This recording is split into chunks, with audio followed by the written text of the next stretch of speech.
coming up But on essentially, today's water episode. that kind of drips along your foundation can actually erode your foundation. Hmm. When your gutters are in place, you don't necessarily have to worry about that. But if your gutters clog and they don't function properly, you could get to a situation where water is actually backing up into your gutters. They can fill up and overflow, and then you're dealing with the same exact scenario as not having gutters. Well, the water's going to flow down, and it's going to kind of, it's going to impact your foundation. This is the You Ask, the Pros Answer podcast. Do you have questions about an upcoming exterior contracting project? We've got answers. Welcome to the You Ask, the Pros Answer podcast. Well, hey, welcome to the You Ask, the Pros Answer podcast. Your questions answered by the pros you trust. My name is Cole. I am part of the marketing team at Pro Exteriors, and I'm your host on this show, joined as always by owner and founder of Pro Exteriors, Aaron Rogers. Aaron, how you doing? I'm doing wonderful, Cole. How are you? I'm doing pretty well today. It's been pretty quiet around here today. Good. Yeah. Well, Aaron, before we jump into today's question, I want to give just a brief rundown of what this show is for people that are just finding it for the first time. Okay. Every week, we try to answer a question that we've been asked either by one of our customers, or maybe it's a question that we as a homeowner or as a consumer have asked ourselves or gone to the web looking for answers. And then we try to have an honest conversation with somebody that is an expert in that field. And so today is no different. We're going to tackle a question with the time that we have remaining. I wanted to start with a quick story. So, Aaron, you know this, but some of our watchers and listeners won't. So I moved not too long ago from Southern Delaware, where our company is based, moved to Northern Kentucky. And we lived near the beach. And so everybody that lives near the beach wants to have an outdoor shower, right? Yep.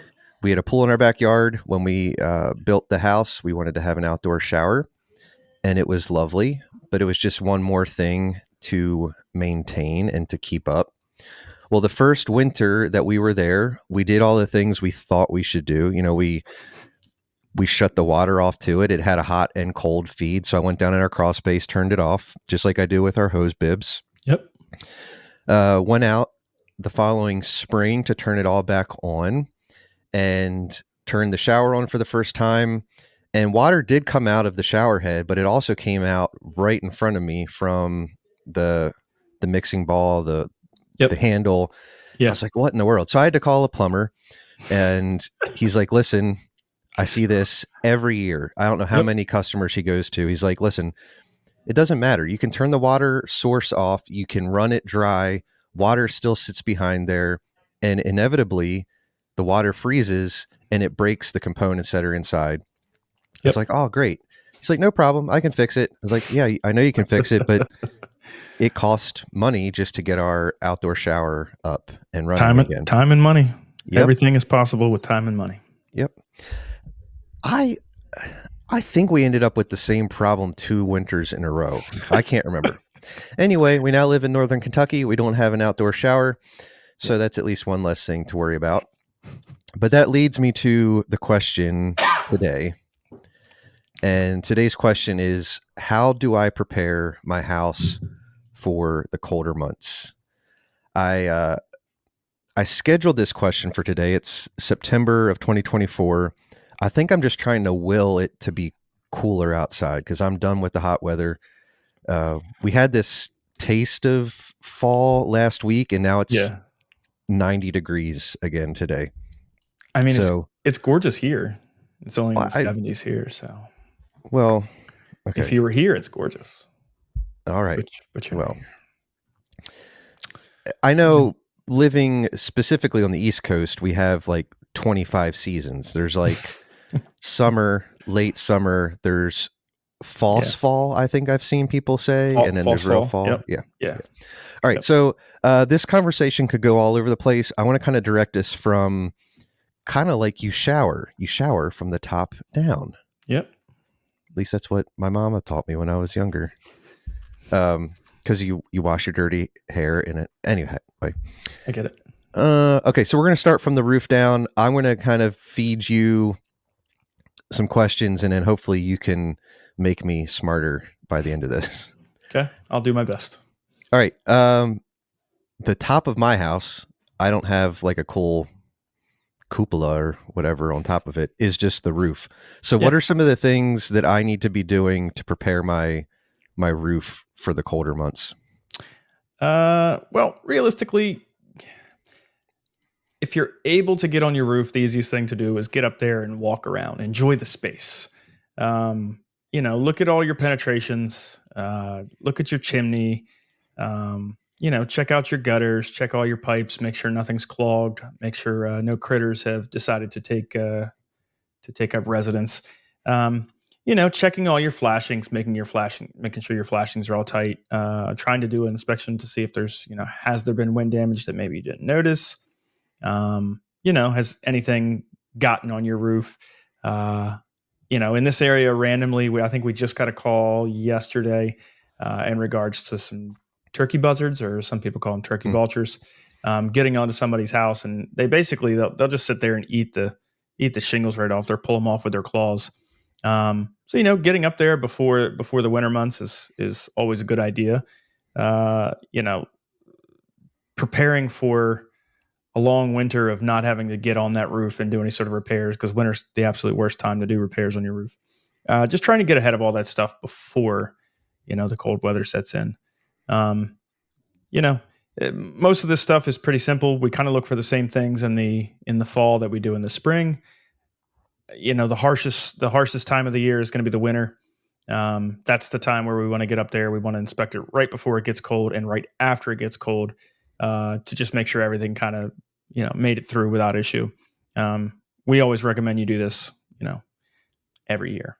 So it's just like, you go around and you inspect your car, you lift your hood every once in a while, you inspect the engine, check the fluids and whatnot. This is kind of the same thing. But yeah, so if your roof is good, then the next obvious place to go is the next place down, which would be your gutters. Checking to see your gutters, see what debris is in there currently. This is also a great time to clean these gutters out, not only the gutters themselves, but also your downspouts. People sometimes fail to realize that, all the stuff that goes into your gutters ends up in your downspouts. And although you can see the debris that's in your gutters, you can't always see the debris that builds up into your downspouts. Especially, if you have, pop-up drains or underground drains for your downspouts, and you can't actually see what comes out the other end. A lot of times those things can get clogged, or roots can get into the underground piping. That may not be working quite as well as you think it is. We talk about adding clean outs and stuff to, the bottom of your downspouts, just to be able to kind of peek in there and check on everything. But yeah, great time to clean your gutters out, clean your downspouts out, seal up anything that might need sealing, your corners, the end caps and things like that. And then honestly, like if you live on a property that has a ridiculous amount of trees or bushes, or if your neighbor has a bunch of them and that stuff tends to blow over on your side of the yard, this may be a great time to talk about possibly doing gutter guards. If you don't mind cleaning your gutters out twice a year, then don't worry about it. But ultimately, the investment of gutter guards can save you money long term. It does kind of take some of the wear and tear off the gutters, make sure they function properly, and it does tend to kind of control that debris. So, yeah. So I can remember, it's been a long time, if I'm being honest, since I've inspected any gutters, my own or otherwise. But I can remember as a kid, we lived in the woods. I mean, we had a house in the woods. It's not like my parents had us living just in the woods. Mm-hmm. But I remember being up on a ladder and checking the gutters, and it was very easy to tell what was in there. How do you inspect the downspout itself? Do you recommend like shooting a hose down it and seeing if water comes out the other end? Or honestly, that's the easiest way. Throw a hose up there, put it right in the downspout. You kind of should have a rough idea of what the amount of water that's going in. That same amount of water should be coming out the other end. Or if you put your downspout up there, or you put your hose in the downspout at the top, and in the process you see some debris coming out, that could be kind of a telltale sign. You can throw a power washer up there, put the down rod, put the rod in there, and kind of put some higher pressure water in there. That doesn't always give you the best solution. Sometimes you may end up having to, if you're not getting the proper flow, you may have to actually kind of take the elbows off and spray down from the actual straight pipe. Okay. But again, if you're handy enough to do it, go for it. If not, most exterior contractors will offer you some sort of maintenance plan where they can come out there and do that stuff for you twice a year. It's usually a pretty small investment in order to kind of keep everything flowing properly. So, yeah. Speaking of calling somebody, I was going to say, what if you want no part of climbing up on your roof? You make it sound like that's an exciting thing for you. I know I've seen you eat lunch on a rooftop. Yeah, had a full pizza up there. Yeah. I would have a hard enough time just ordering pizza delivery to a roof, let alone being on it. So what do you recommend in that instance? You suggesting I take like a drone, or am I calling somebody? You can do a drone. We as the professionals will always say, leave it to the professionals. We know the things to look at. We know ultimately kind of the high priority areas, the worst. What am I trying to say? We ultimately know the target areas, the areas that are most likely to fail, most likely to have issues. We can, for the most part, because we do this every single day, we know exactly what to look at. We have no issue whatsoever getting on your roof and inspecting the entire roof. We'll climb all over that thing with no issue whatsoever. We'll do it safely. We're licensed, insured. So if we fall, you're still good. Yeah. But yeah, honestly, calling a licensed professional and talk to them about an annual maintenance plan. It's one of those things that, it's a small price, that realistically it's a nice little peace of mind. So, those things oftentimes are outside of your normal warranty, wear and tear, things that happen naturally in the course of just a house being in the position that it's in. You may have a warranty on your roof, but it doesn't really cover like getting up there and doing, the general maintenance things that kind of come along with owning a home. So yeah, I noticed, our neighborhood is still being built. Our house is being built every day. The neighbors right across from us, I've noticed they're missing one single shingle. Mm-hmm. If that's on my roof, is that something that I need to be concerned about before the winter months? Yes. So regardless of, like, I know we've spoken before, you have 3 tabs on your roof. Mm-hmm. It's 3 individual 12-inch tabs. Yep. Even if you have one 12-inch tab missing, if that tab is missing, you have exposed nails. Exposed nails, over the course of a winter, they can rust out. But kind of the worst case scenario thing that would happen was water would get into the actual nail hole. And if it freezes, it actually expands and can actually force that nail out, which kind of could potentially put you in a situation where you're losing more shingles. But yeah, I mean, anytime you see a shingle off, it's the best suggestion is to get it taken care of ASAP. So yeah, if I'm being honest, I've tried to find a non-know-it-all kind of a way to share with them, like, hey, you guys might not even notice this because I see it because we live across a street and I have a different angle to be able to see. Right. They might not even realize it, and I feel kind of bad. But all right, so it makes sense to me, especially once the leaves have fallen, to check the gutters. But what is it? What are some of the things that can take place if the gutters are clogged? Besides just having water run down the face of your house, what is it that I should be concerned about? Well, so gutters are there for a reason. Gutters are there to kind of, manage the water coming off your roof.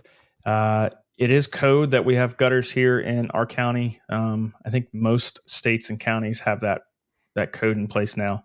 But essentially, water that kind of drips along your foundation can actually erode your foundation.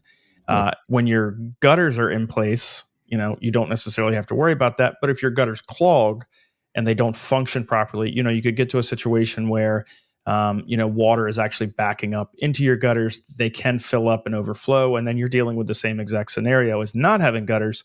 Well, the water's going to flow down, and it's going to kind of, it's going to impact your foundation.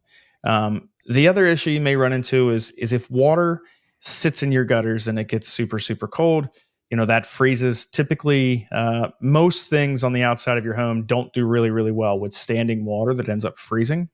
As soon as that freezing occurs, water tends to expand.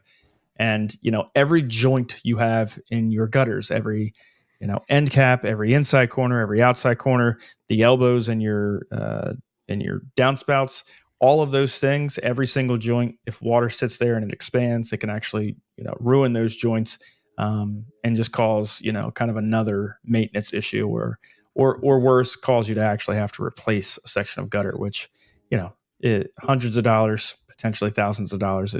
Every scenario is a little bit different, but again, a lot of this is just about being proactive. Mm-hmm. These are the things you're going to do, every single year to kind of keep your home in tip-top condition to get maximum life out of your home. So yeah.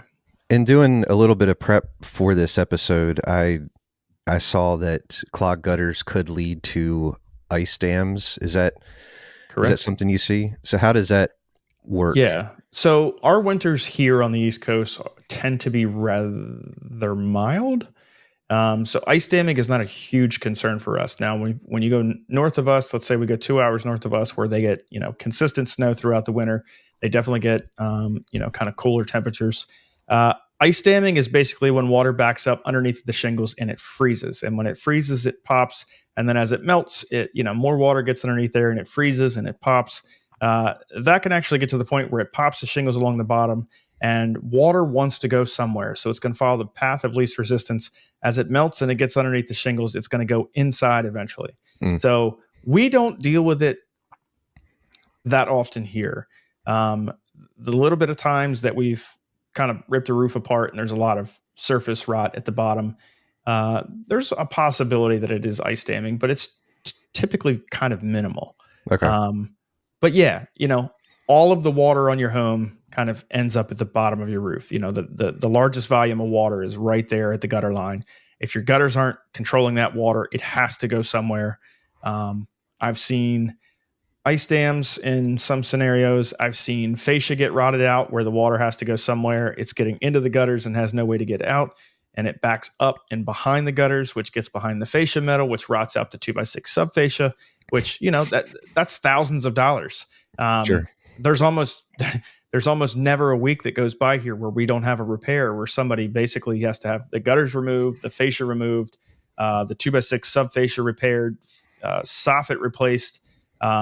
We've seen some pretty horrific situations where people don't have kick-out flashings, where where your gutter ties into kind of like where the siding is on another side of your home. Mm-hmm. We consistently see situations where they don't have proper kick-out flashings there, and water gets in between the siding and the end of the gutter, and it creates a very nasty mess down the side of the wall. So, these are all things that a professional, someone who knows what to look for, these are all easy things for us to fix, but it has the potential to be hundreds to thousands of dollars for you. So, okay. Yeah. All right. Before we move south on the house, we're working our way from the top down. I want to take a quick break. We have a sponsor for this episode. It just so happens that the sponsor is us. It's Pro Exteriors. But want to pause real quick for a message from our sponsor, and we'll be right back. And now a word from our sponsor. Oh, hey there. Sorry. I just got back from the pumpkin patch. I love this time of year.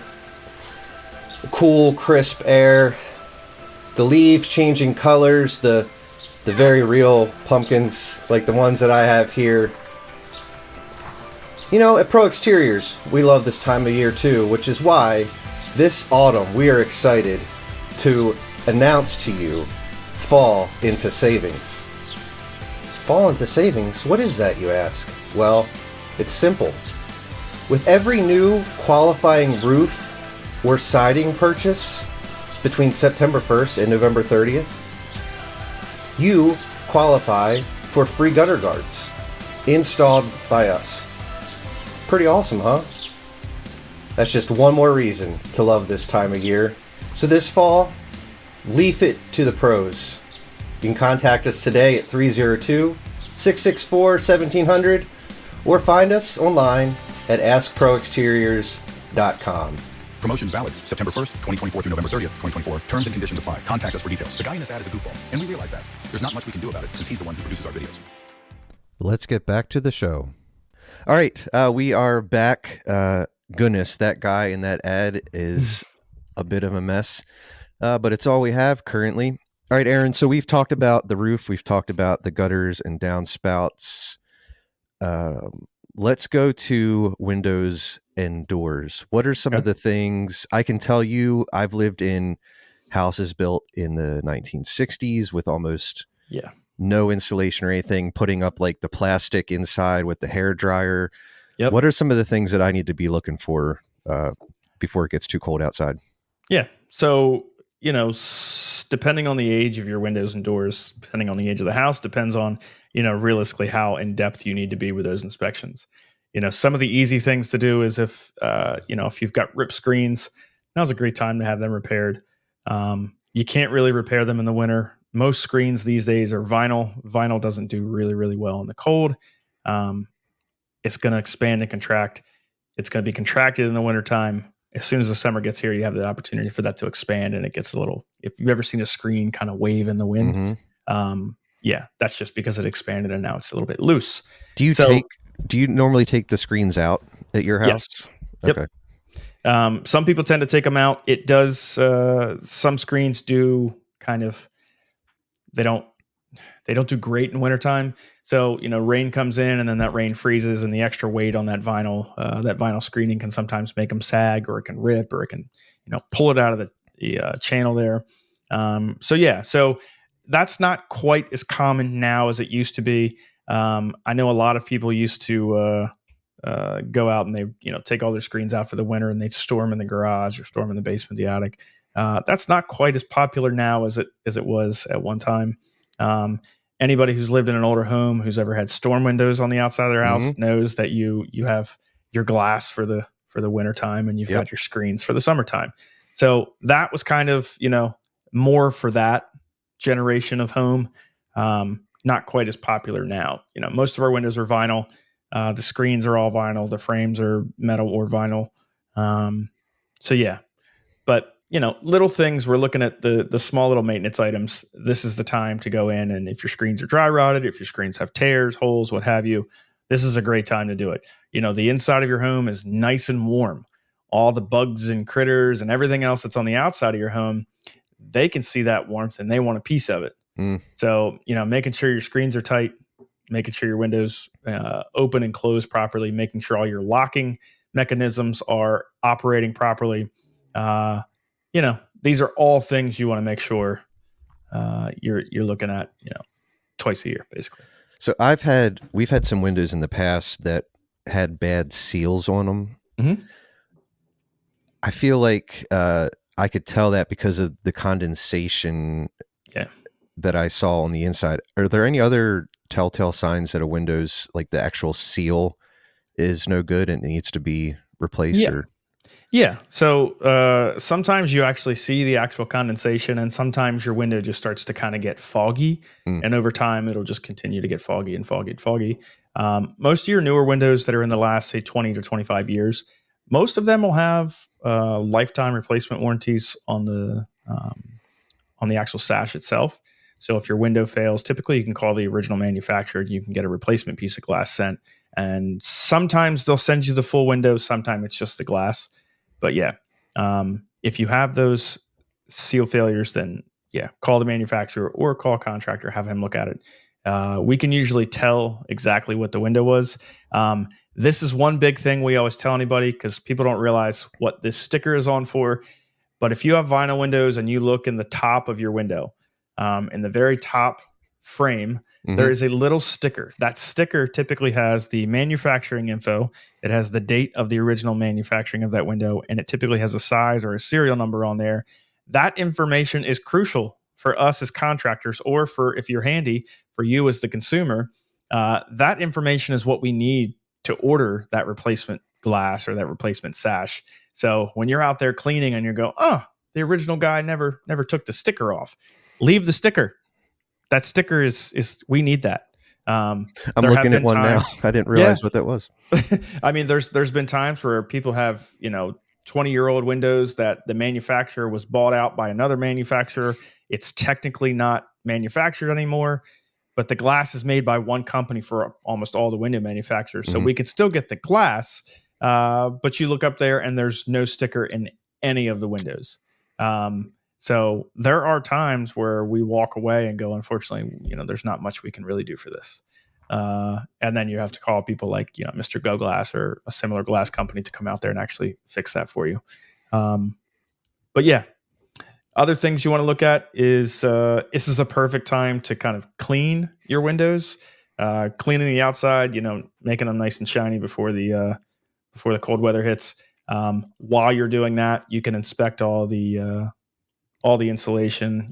Sometimes you'll have foam insulation. Sometimes you'll have what looks like a little brush at the bottom of your window that kind of keeps the critters out. If those things are damaged or need to be repaired, like now's the time. Okay. If you live in an older home, if you have an old wood window, which we still have a considerable amount of old wood windows here, any repairs that need to be done then, like now's the time. Because again, same thing, water gets in there. When it freezes, it expands and it just kind of creates a much larger issue. So yeah, all of this is just about basically getting ahead of anything that could become a much larger, more expensive repair. It seems like we live in a disposable society where, yes, and I've fallen into this, where you just rather assume replace the thing than repair it. Is it typically still more affordable to have a repair done? Like, yeah, give you an instance for TVs. Yeah, there aren't TV repairmen as like there used to be back in the tube TV days, but that's not the same thing in our industry, right? Like repairs are a very real part of our. Repairs are a very real part. Doing them as soon as you see an issue it's the difference between, say, a $200 repair, $250 repair to, you wait a year because it doesn't look like it's leaking. And now you look up and all of a sudden there's a stain in the ceiling. I mean, it could go from a $200 or $250 repair to a $1,500 repair in 6 months and 9 months and a year. Okay. So like just do it all at the same time. Any reputable company, when they show up, if you call them for, let's say your neighbor, for instance, you said he has one tab off. When we're up there, we're going to go ahead and inspect everything else at the same exact time. We're going to make it worth our while and we're going to make it worth your while. If you're paying us the minimum repair fee for us to come out, we're going to offer you more than just throwing up a tab and going, thanks for your service and leave. But yeah, speaking of TVs, like my wife and I, when we got married almost 18 years ago, our first TV, we got our TV that Christmas. It was a Samsung. It was a 40-inch plasma or LCD. We bought it at Best Buy and it was $1,500. So we still have the TV. It still works. It does have a line down the center. We have it out in our garage. It's perfect for the garage. But yeah, that was $1,500 back then. I think you can get a 40-inch TV now for $129 on Amazon. Yeah. Or close, very, very close to it. So what would it cost you to have a TV repair guy or somebody to come out and try and troubleshoot what the issue is? So yeah. So certain things, 100%, price doesn't really dictate like having things repaired. Yep. But very much when it comes to home services, get it done before it becomes a larger issue. And then the next thing to really kind of remember is let's just use the last 4 years. Let's look at, March of 2020, COVID hits, the world goes into crisis. We've seen a 40-50% increase in the service trades as far as pricing goes for materials. Labor has gone way up because, the industry kind of went crazy. People aren't going into the trades. So anything with that's involving like service to your home, those prices are never going to get cheaper. They are always going to be more expensive. During COVID, it was completely realistic to have 5 or 6 price increases during a year. Now things are kind of regulated a little bit, so we're only seeing maybe 1 or 2 price increases a year now. But this stuff is never going to get cheaper. So waiting doesn't save you any money. Yeah. In most cases, it's only going to cost you more. So yeah. All right. So I know we often lump windows with doors because they serve similar functions. Are there any Yes. other tips you have for inspecting doors? So for doors, we use doors way more than we use windows. The majority of society uses their HVAC system for regulating their hot and cold. Most people don't open their windows anywhere like previous generations have. So your windows don't see as much wear and tear as your door. You go in and out of your door all nonstop. I have 4 sons. My kids don't really understand the proper way to open and shut a door. It's, you run at the door full speed and you don't quite pull the handle or turn the knob all the way, and you slam into the door as hard as you can and then look at it funny, like, why is the door not working? And then you realize that you turn it and it opens. And then because you hit it so hard the first time, obviously the only way to close that door is to slam it as hard as you can. So that may not be the same situation in every home, but in my home, our back door receives the brunt of the wear and tear in our home. Mhm. So, but being that that's the way that things usually work, the weather stripping tends to get ripped. That's a really easy repair. You can get replacement kits. It literally pulls out, pops right back in. The weather stripping on the bottom of your door, there's a little rubber seal that's supposed to kind of keep nice and tight to the bottom of your threshold there. If that starts to get ripped and starts to kind of fall apart, highly suggest you do that. That keeps not only air from kind of going in and out, but also keeps rain. If you don't have a covered porch or anything like that over your door, then essentially rain that gets at that back can actually land on your threshold and get inside. And then again, we keep talking about, rain turns into ice in the wintertime. If rain gets in there and then it turns into ice, it can cause way, way, way more issues. But yeah, those little weather stripping pieces are super easy to pop in and pop out, really inexpensive. That is something that we typically can say, like, we can do it for you. It's going to be way cheaper for you to do it. These things are stock at all the big box stores. It doesn't really take that much effort to do it.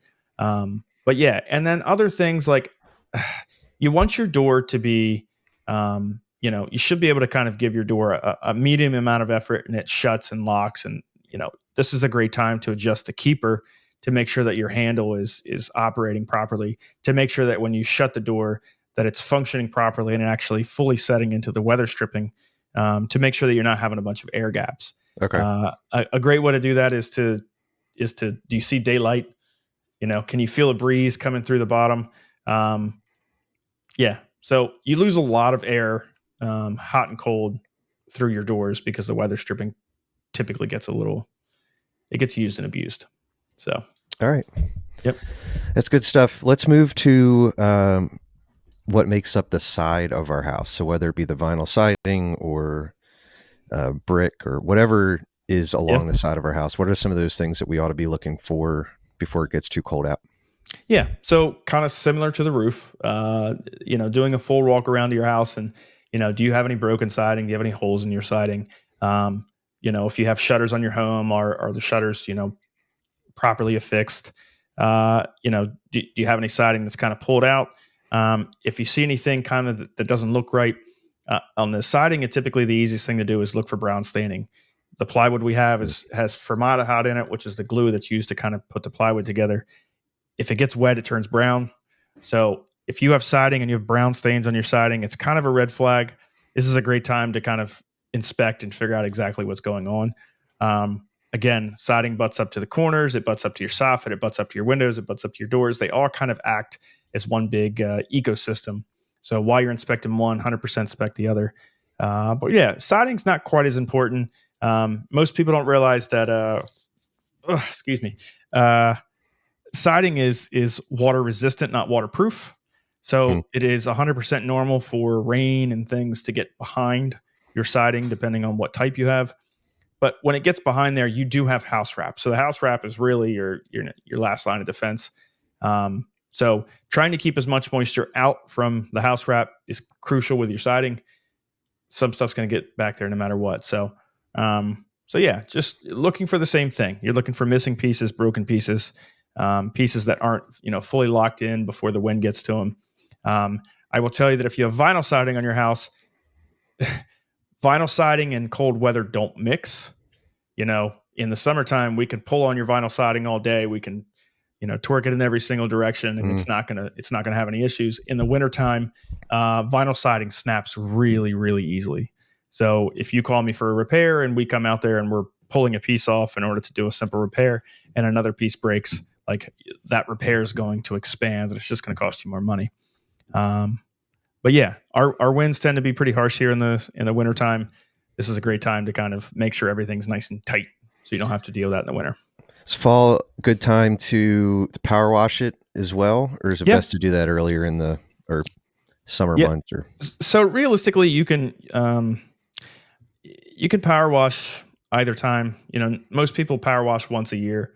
Even if your house is brand new, the green algae and stuff will kind of get a few months, and that's all it really takes for that stuff to build up. Perfect example. We have white siding on our house, and with all the construction going on, it's already a mess. Yep. So it doesn't take long for that stuff to grow. And same thing with your roof, like the black algae that kind of grows on your roof. Unfortunately, you either have it or you don't. I've seen 25-year-old roofs that look like they're brand new, no algae whatsoever, and I've seen 2-year-old roofs that look like they're completely black from the algae and the mold and stuff. So, as far as power washing goes, you can power wash your siding in the spring or the fall. It doesn't really matter. If you live in an area where algae seems to grow a little bit more, if you're super close to your neighbor, you don't get a lot of sunlight, you're probably going to see way more algae than your neighbor does. But just use your best judgment on that. If it looks ugly, power wash. All right. So let's move to some of the other. We've kind of hit the big items, but I want to talk a little bit about hose bibs. I talked at the outset of this episode about the plumbing for outdoor showers. Yep. This time of year specifically, we have these huge temperature swings where it's 40 degrees in the morning, it's 75 in the afternoon. Yeah. When do you, I guess there's no hard and fast rule, but when do you shut those hose bibs off for the winter? So, or do you? I usually say first frost. Okay. So, Farmer's Almanac is always usually pretty accurate as far as like telling you roughly when your first frost will be.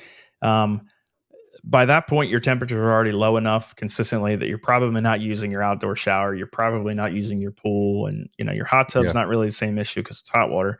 But yeah, if you're not using your outdoor shower consistently, just shut the water off and blow the lines out. Okay. So you talked about the shower valve is ultimately what ended up breaking with your outdoor shower because the water sits in there and that doesn't drain out naturally. So this is a great time to basically pull the shower head off, and you can actually put an air hose in there and clean the line out that way. I know down at the beach, we have a lot of beach houses down here that are vacant the entire winter. And that's always one of the things that we suggest is actually physically putting an air line on there and blowing the lines out to make sure all the water's out. If you have PVC pipe, especially if you have PVC pipe that comes out to your outdoor shower, that stuff is super brittle in the wintertime. It does not take much for it to crack. So if you have exterior hose bibs, if you want access to your hose bib for the entire winter, they make these little booties, so you can get them at Lowe's and Home Depot. I think they're $5, $6, $7. You can just go on there and they basically put a little clip on it. You pull the little string tight, and it keeps them nice and insulated over the wintertime. Dryer vents, same thing. Great time to put cages over your dryer vents if you don't already have one. Again, it's cold outside. Squirrels, raccoons, all those things, they want to get inside. You've got that hot air, that good air. That's what they want. And they will go through some pretty extreme measures to get inside your home if they feel that hot air. But yeah, blow the lines out, turn things off, shut the water off, insulate what you can insulate. It used to be when our homes weren't quite as conditioned as they were now. I don't know if you ever remember this, Cole. We're not terribly far off in age, but if you ever remember shutting the foundation vents, most block foundations have foundation vents. Used to open and shut them winter and fall, or winter and spring. So I don't know if you've ever had to experience that, but yeah, shutting that down, keeping your crawl space, warmer in the wintertime and allow the kind of the breeze to go through there in the summertime. But yeah, it's a great time to do that as well. Cool. Deck maintenance. So let's say we don't have composite decking or like a cap composite thing. We have pressure treated lumber. Is it best to to clean it and do some kind of a stain or weather seal in the fall, or is it best to wait and do that after the winter and do it in the springtime? Or is it So kind of like power washing your house? Do it whenever it seems like it so needs it. with deck maintenance, I would say spring is the better time to do so. If you have a wood deck that has to be painted or stained, doing that as the temperatures are rising will give you a better final product, and will make sure that not only does the actual stuff you're putting on the top, soak in and actually do its job properly, but you want your wood decking to be as dry as it can possibly be. And like you talked about, in the fall, we have kind of these really inconsistent temperatures where, we did have a day, I think it was 49 the other morning when I woke up. And then that same day, it was 81 as a high during the day. So those extreme temperature fluctuations do put you in a situation where that moisture will not really 100% dry. So if you power wash it during the day, it's going to take consistent, say 60, 70 degree temperatures, with no additional moisture or anything over the next week to even come close to kind of getting the moisture content of that wood to where you want it to be. Okay. So I always recommend doing that in the spring. Do it when, at the harshest time of the season for the exterior, for coatings and stuff like that, is when the sun is at its worst, which is during the summer. Those UV rays really cook the stain and the paint and all that stuff. So I would highly suggest, power washing, sealing, staining, all that stuff is better to do that in the spring. If worse comes to worse, if you forget to do it in the spring, or let's say you bought the house over the summer and it needs to be done, try to do it in the summer. If you have to do it in the fall, just do it. Look at the weather. Do it when you have the best overnight temperatures, to try and keep that moisture content as low as you possibly can. I'm going to play this clip back for my wife, Dawn, because I think our deck needs something, but maybe I can play this back and get a few more months until I have to do it. All right, we're almost down to the ground. I want to talk HVAC for a little bit. So many of us have heat pumps on the outside of our house. Anything that we ought to be doing? I know we need to be changing our air filters. I was told when I moved in here we need to be changing it every month, but that's just because it's brand new construction. But I'm assuming that's all going to depend over, on the system you have. Yeah. So you have some systems that have filters that are, if you have a 1-inch thick filter, you're going to replace it every month. If you have, they make filters that are, say, 2.5, 3 inches, even up to 4 inches, I think is the thickest I've ever seen. Those aren't quite as, they're not quite as cheap. They don't need to replace quite as often. But yeah, if you've got, the standard little 1-inch air filters, I would say the maximum you're going to get out of those is 3 months. If you don't replace them every month or every 3 months, you're going to put yourself in a situation where, especially if you have pets, you're going to have so much hair and dander that build up on that filter, that it's not really going to filter much. So yeah, and it just makes in most your situations system work harder. Yeah, and to be honest with you, like, depending on where your system is, if you have easy access to it, if it's in your garage where you park every day, or if it's in your basement where you literally, you put a 12-pack next to it, and once a month you go out there and you do the thing. Yeah. So if it's easy for you, then do it once a month. That's the best. That's the best maintenance you can do to your HVAC system to keep it, running smoothly. The issue you run into with filters is if they get clogged up, if they get jammed up, the airflow ultimately makes the system work harder.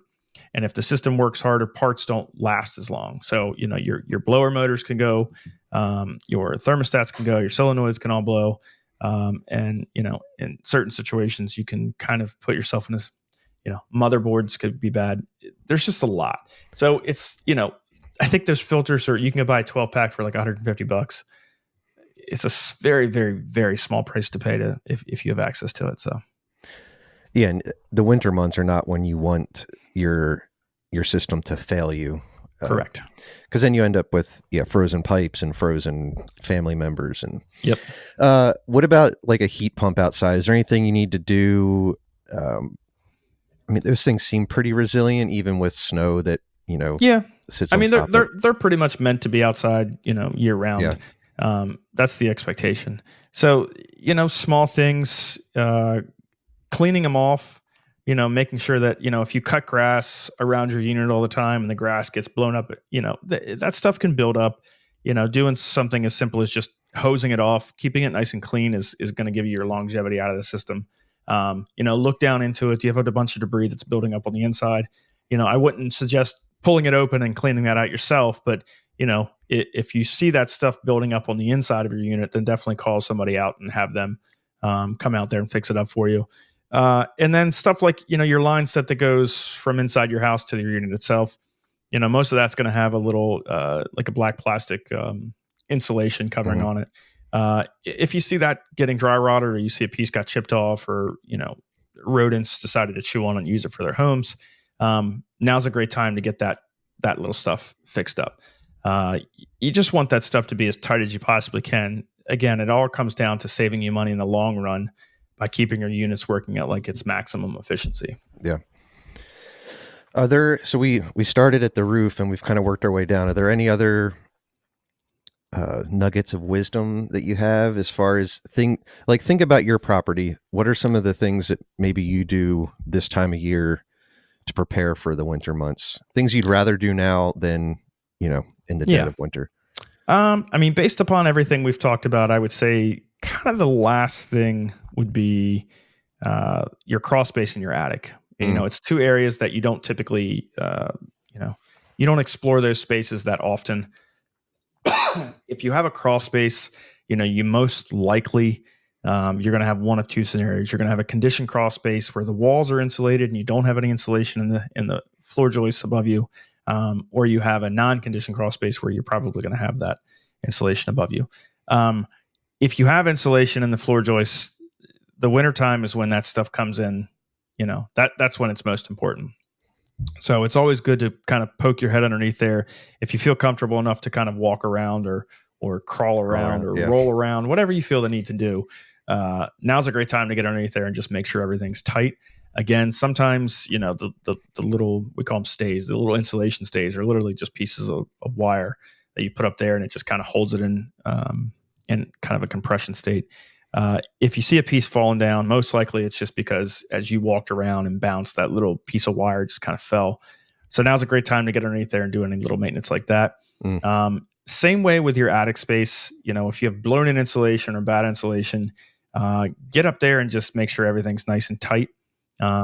See if you have any areas that you feel like the insulation is lower in some areas, or, for bad insulation, if it gets compressed over time, something falls on it, insulation, your R values, those R values only maintain that certain level if the insulation is installed properly. So, if bad insulation is supposed to be this thick and it gets put down to this, you went from like an R20 to an R10. So, excuse me. I know there's such thing as baffles up in the eaves, like in your attic. Yes. If you see daylight, is that necessarily a bad thing, or is that part of the design of the house to allow it to ventilate? Yeah, that's part of the design. So if you're in your attic space and you look down into your soffits, if you see daylight coming through there, then that means it's proper.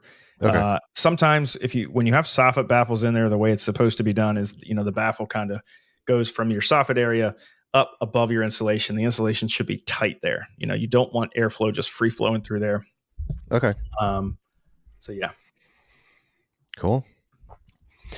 All right. So Aaron, really the theme that I hear you sharing throughout this is don't put off the things that need to be done. You're going to save a whole lot of money, a whole lot of headaches if you get on top of it. And really all it takes is wandering around your property, accessing places that you don't look every day. And then if you don't feel comfortable, or if you physically can't do it, call on somebody who can. Yep. All right, cool. Well, thank you for all of that. As always, that's some really good information. All right. Well, that is all that we have for you today on the You Ask the Pros Answer. Before we go, though, we want to hear from you. What questions do you have regarding your next exterior contracting or remodeling project? We want to hear from you. So would you send us an email to info@askproexteriors, and in the subject line, simply put, You Ask. If you are facing an upcoming home project, we hope this episode has empowered you to tackle it with confidence. Remember, knowledge is power, and a little bit of research can go a long way. Until next time, happy homeowning. The You Ask the Pros Answer podcast is produced in-house by the Pro Exteriors team. Pro Exteriors is the exterior contracting division of Empire Construction Group, LLC. This podcast is intended for informational purposes only and should not be considered legal advice. For more answers to your questions, please subscribe to this channel and podcast so you'll never miss an episode. Do you have an upcoming home remodeling project? Find more answers to your questions at askproexteriors.com.